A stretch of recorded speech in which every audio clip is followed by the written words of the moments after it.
캐하 반갑습니다. 오늘은 기아 새 외국인 선수 제임스 네일 분석으로 돌아왔습니다. 오래 기다리셨죠? 빨리 시작해 볼게요. 일단은 프로필입니다. 193cm, 키가 굉장히 커요. 저한테 한 10cm만 빌려주지. 근데 뭐 암슬롯이 그렇게 높은 완전한 오버스로는 아니기 때문에 위에서 찍어 누르는 투구를 하는 피처는 아니다, 이렇게 생각하시면 되겠습니다. 우한 투수고요. 93년생입니다. 생일이 얼마 안 남았네요. 그리고 세인트루이스 카디널스의 40일 로스터에 포함되어 있었던 선수입니다. 한마디로 메이저리거 선수였다는 거죠. 그런데 이제 기아가 이적료를 주고 데리고 온 선수예요. 제임스 네일의 최근 성적을 한번 보도록 하겠습니다.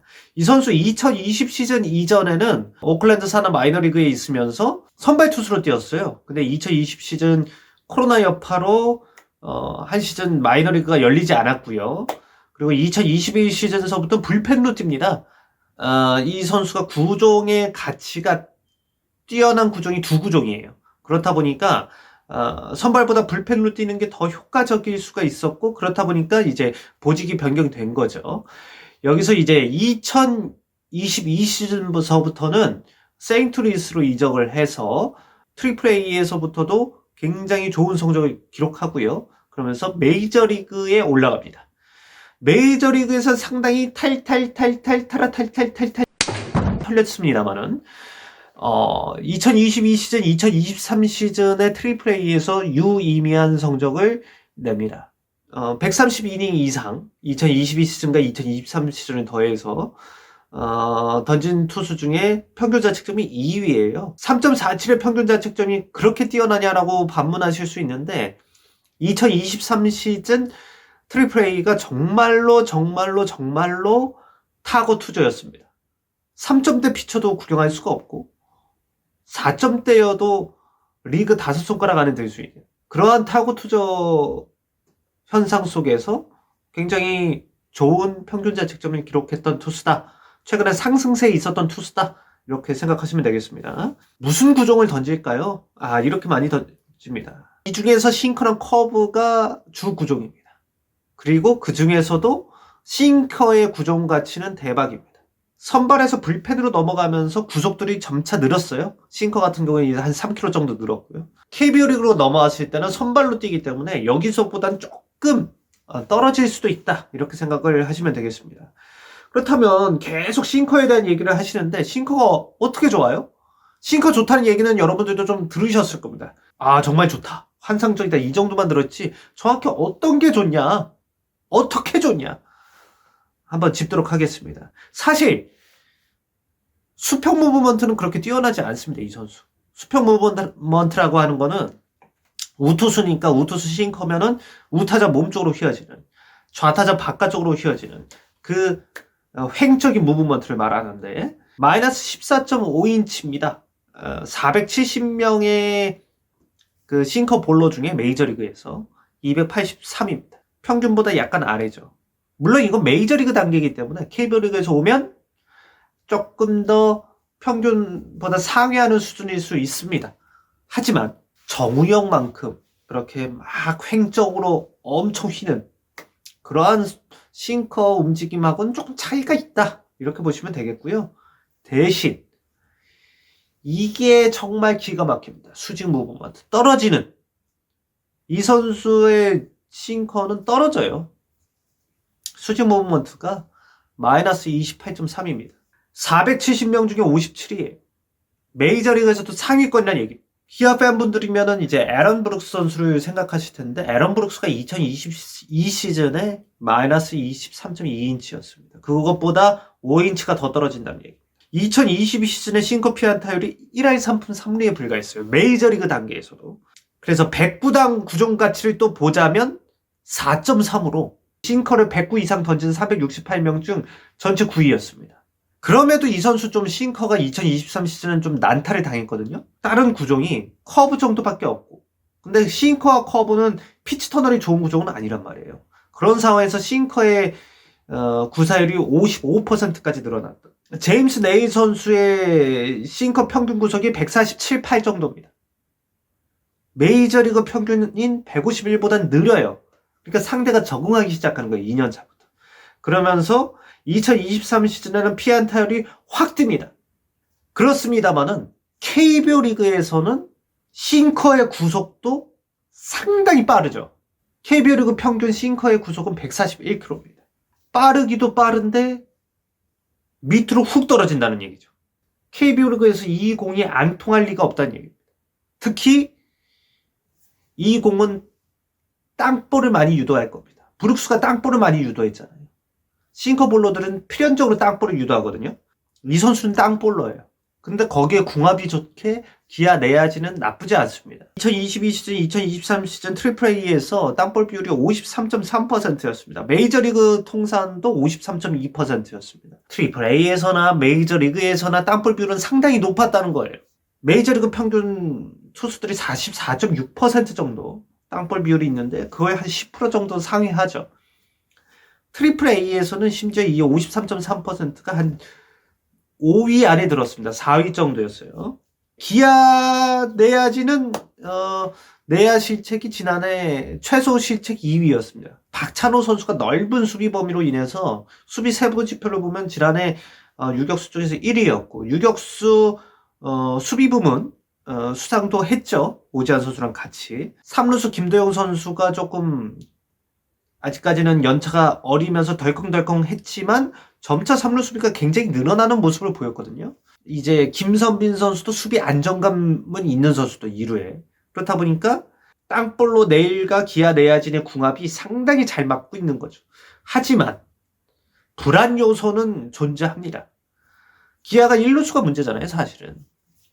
황대인 선수, 변우혁 선수 1루에서 확실한 모습을 보이지 못했어요. 공수에서 모두가.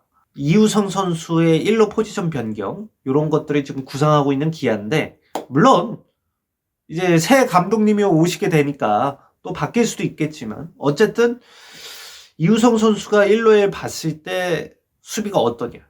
여기에 김선빈 선수가 사실 수비 범위가 조금씩 나이가 들면서 좁아지고 있거든요. 햄스트링 부상도 자주 당하고 이런 상황에서 이제 시프트가 금지됩니다. 2024 시즌은.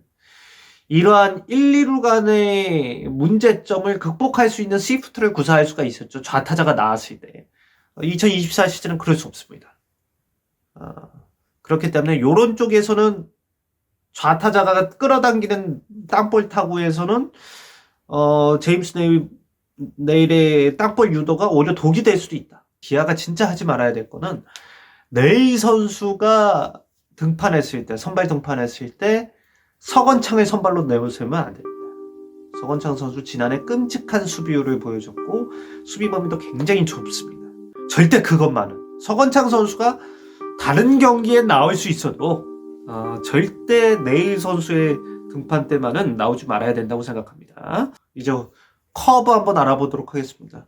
회전수가 일단 높아요. 2671회 상위권에 속하는 커브예요. 메이저리그에서도. 커브의 또 움직임의 특성을 알아보자면 종적인 움직임을 줄였어요. 2022 시즌에서 2023 시즌 넘어갈 때 44인치에서 42.6인치 정도로 내렸습니다. 종적인 움직임을. 대신 수평 무브먼트, 횡적인 움직임을 상당히 늘렸습니다. 메이저리그 스카우트 중에는 스위퍼를 달았다. 횡적인 움직임을 크게 만드는 그런 평가를 내리는 스카우트들도 있습니다. 하지만 저는 스위퍼까지는 아니라고 생각해요. 윌크로우 선수 스위퍼랑 비교를 해볼게요. 윌크로우 선수도 스위퍼라고 평가를 베이스볼 서번트에게 받았거든요. 수평 무브먼트가 윌크로우 선수는 12.5인치입니다. 이 제임스 네일 선수는 원래 12.3인치였는데 15.6인치로 더 늘렸어요. 그러면서 횡적인 무브먼트를 상당히 매력적이게 만들었단 말이에요. 그럼 뭐야? 윌크로우보다 더 좋은 스위퍼를 던지는 거네. 그건 아닙니다. 스위퍼라고 저는 보기는 힘들다고 봅니다. 왜? 수직 무브먼트도 커요, 아직. 스위퍼면 수직 무브먼트는 조금 줄이면서 어느 순간 좀 떨어지다가 이렇게 가야 되거든요. 이 선수는 이렇게 가요. 1시에서 7시, 2시에서 8시 그 사이로 슬러브성 공이라고 보시면 될 것 같습니다. 슬라이드와 커브의 사이. 그게 상당히 매력적이에요. 꼭 스위퍼일 필요는 없잖아요. 삼진율도 보시면은 트리플 A에서 상당히 2022 시즌에서 2023 시즌 뜁니다. 이게 왜 엄청난 변화냐면 수치에서도 6% 늘어나지만 아까 말씀드렸다시피 2023 시즌이 엄청나게 타고 투자라고 말씀드렸잖아요. 이것도 엄청난 변화입니다.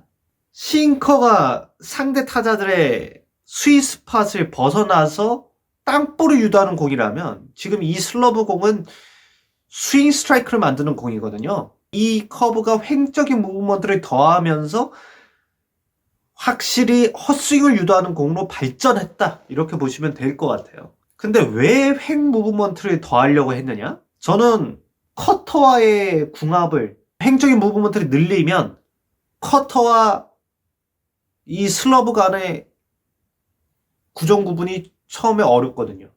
피치 터널이 좋아지니까. 그런 걸 노린 것 같아요.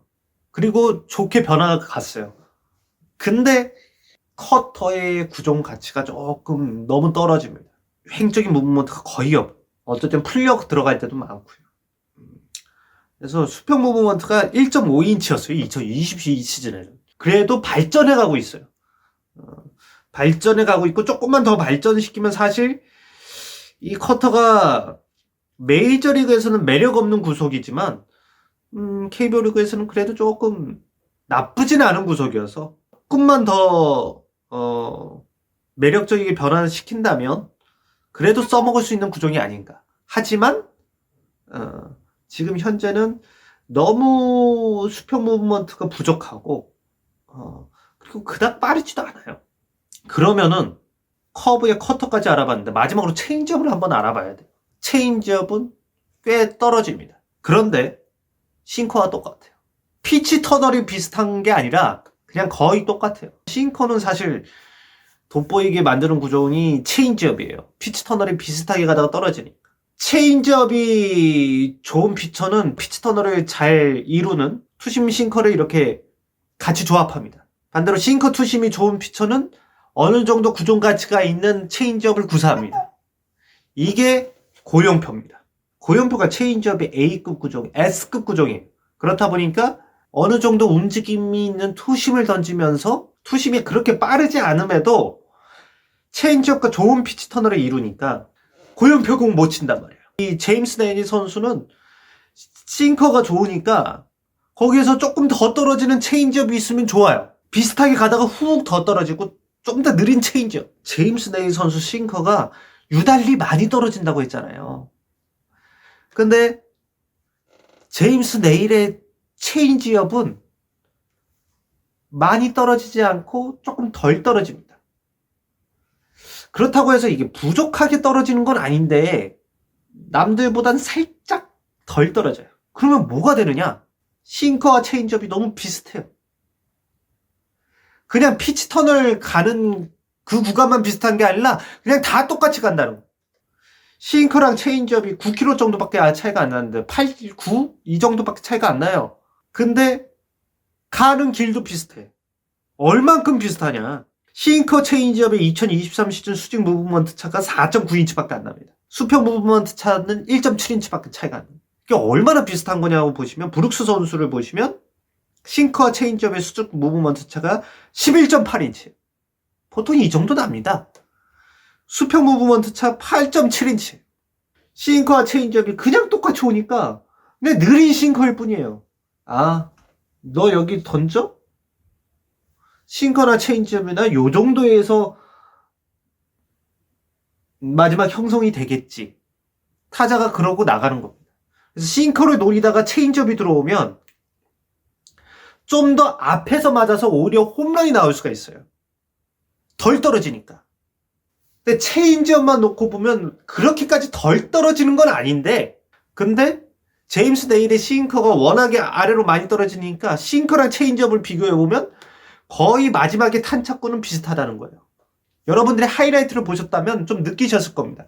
체인지업이랑 싱커랑 비슷한데? 그러니까 만약에 체인지업의 구사 비율을 늘리게 되면 그냥 똑같은 코스로 계속 똑같은 공이 오는 겁니다. 그러니까 이 선수 보면 체인지업 구사 비율을 못 늘려. 싱커가 50% 이상 던지는데 체인지업 구사 비율을 늘려버리면 그냥 거의 8, 90% 똑같은 공만 던지게 되는 거예요. 원피치가 되는 거예요. 원피치가. 그러니까 체인지업을 구사 못하게 되는 이런 상황이 되는 거예요. 이게 핵심입니다. 자, 그러면 결론을 보시자면 정말 좋은 싱커 보유하고 있습니다. 메이저리그에서도 상위급의 수중 무브먼트, 확실히 땅볼을 많이 유도할 수 있고요. 심지어 KBO 리그에서 이 싱커가 구속이 빨라요. 무조건 이 싱커는 경쟁력이 있고 통합니다. 여기에 횡적인 움직임이 가미된 커브도 매력적이에요. 슬러브. 이걸 좀 더 발전시켜서 종적인 움직임을 줄이고 횡적인 움직임을 더 살린다면 스위퍼도 가능할 수는 있겠죠. 하지만 그럴 이유까지는 없을 것 같아요. 지금으로도 그냥 너무 매력적인 공입니다. 하지만 이를 뒷받침할 만한 피치 터널을 만들어줄 수 있는, 슬러브에게 피치 터널을 만들어줄 수 있는 커터, 싱커에게 피치 터널을 만들어줄 수 있는 체인지업의 퀄리티가 아쉬워요. 그러니까 커터는 정말로 좀 움직임이 좀 너무 적고요.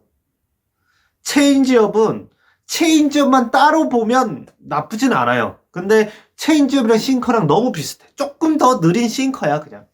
체인지업과 커터의 발전이 없으면 두 바퀴 세 바퀴 좀 어려움을 겪을 수가 있어요. 지금 상황으로는 거의 체인지업과 싱커는 거의 비슷하다 보니까 이거 항구적으로 묶고 커브 여기에 커터인데 커터가 조금 신통치 않아요. 그 정도로 커터는 생각보다 느리고 체인지업은 빨라요. 그러니까 이런 게 둘 다 아직 완성되지 않은 공이라는 거죠. 근데 저는 어쨌든 커터가 한 130 후반대에 형성되고 있는데 이거는 KBO 리그에서는 그래도 나쁘지는 않은 구속입니다.